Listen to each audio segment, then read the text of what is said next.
Hey guys, week 9, the final week.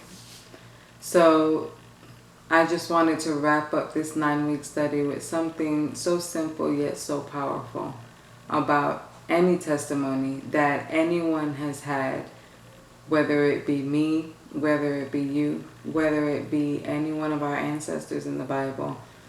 The one thing remains is that every single time we are presented with decisions that need to be made, the one thing that we learn, that we've seen as we read the Bible, that we've seen in our own lives, is that when we make that decision, whether it's a good decision or a bad decision, it impacts the lives, not only of our lives, but the people that we're surrounded by, whether it be our family, our friends, or our children.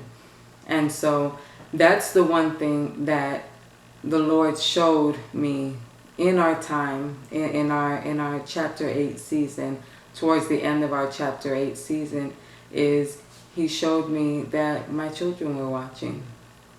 He showed me that there were people not only in our area, but people through social media that had been watching everything that we went through, every video, every blog, every phone conversation. They were paying attention, a lot more attention than we thought, a lot more attention than we assumed. And one thing that I'm grateful for is I'm grateful that we were obedient. I'm grateful that we were obedient because at some points in our chapter 8 season, while we were staying with someone, I thought, Lord, my children are just going to walk away from you. They're going to really walk away from you. After seeing all this, after being as miserable as they seem to be, my children were looking miserable. And there were nights where I cried myself to sleep. I watched my husband cry himself to sleep. And I thought, Lord, are we ever going to recover from this? Will we recover from this? And in that time that we got to that breaking point, we really pressed. We really pressed in prayer. Something really unlocked within me, and I just found a new strength that the Lord was giving me. And from Thanksgiving and about 2 to 3 weeks after Thanksgiving, our entire lives changed.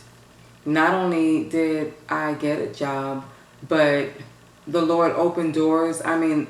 He placed our family on the hearts of a large family that really blessed us. Not only blessed us to help us get into a place, they blessed our children for Christmas.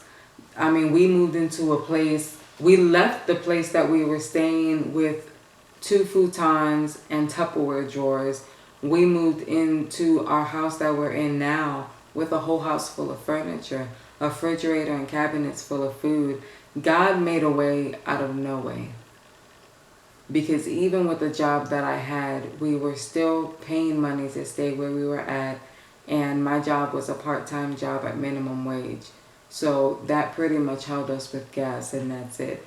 And so I found myself constantly talking to the kids, almost trying to pep talk them, trying to encourage them, trying to encourage my husband, trying to keep myself encouraged. There were days where, as one of my sisters in Christ said, I had to faith it till I made it.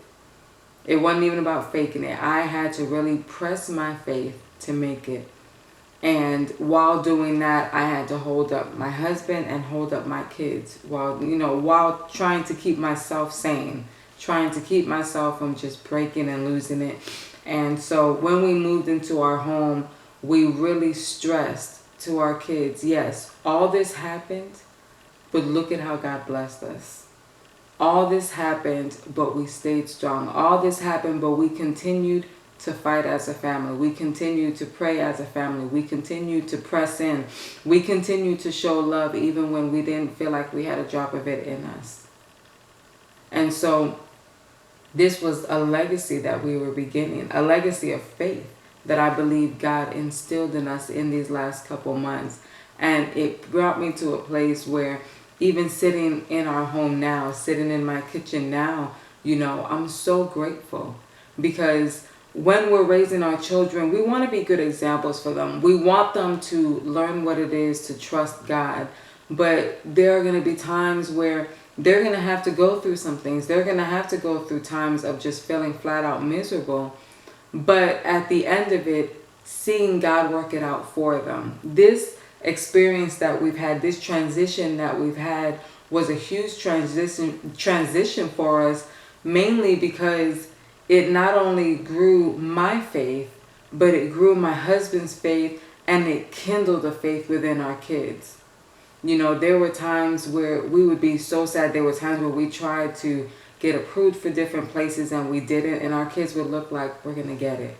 I mean, even now, we're in a apartment home now, and our kids are still looking like, oh, well, when we move into our house that we own, this is what I'm gonna do. When we move into that one, or when we get that better car, or when we do this, or when we do that, it's instilled a faith in them because they know that God has so much in store for us. They know that God has made us for so much. And for them to be able to speak out and speak over our family, over our lives, is amazing. But it took going through those nights where I'm sure they cried themselves to sleep. Going through those nights where they saw mommy and daddy trying to hold each other up. Where they saw mommy and daddy biting their tongue when you know that they wanted to cuss some people out. But they knew, you know what? I'm not going to miss out on my blessing to cuss you out just for the satisfaction of that, because I know that God will avenge. I know that God will fight for us. I know that God will clear our name, and I know that God will provide. We had so many times where people looked at us and they were like, they're going to fail. They're going to end up having to crawl back to South Carolina or Florida. They're going to end up having to leave because they came out here and it was a mistake.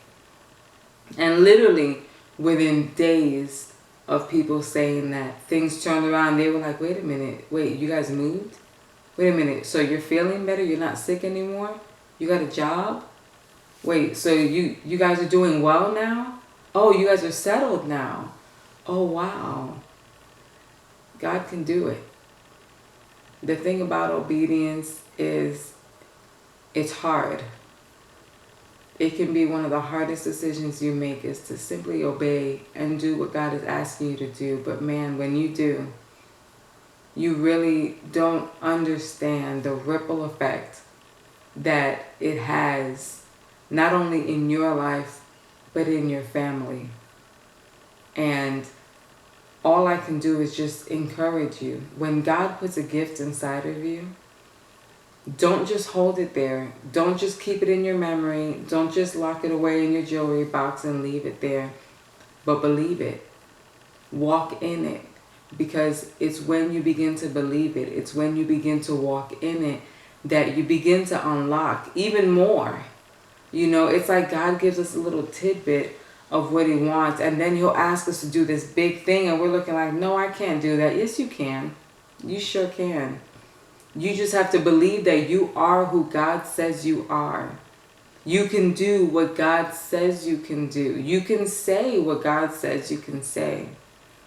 And the more you believe that, the more God will do in your life, the more of a legacy you leave behind for your children. I don't know about you, but I'd rather leave generational blessings than generational curses for my babies and for their children and their children.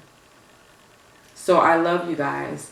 I encourage you guys to start believing who God says you are, to start walking in who God says you are. Because the more you do that, the more open you will be to be obedient to what God has for you. And the more obedient you are, the more doors you will open, and the more of a legacy you will leave, not only for your children, but for everyone around you who has the honor to watch as God transforms your life. Until the next study, be blessed, everyone.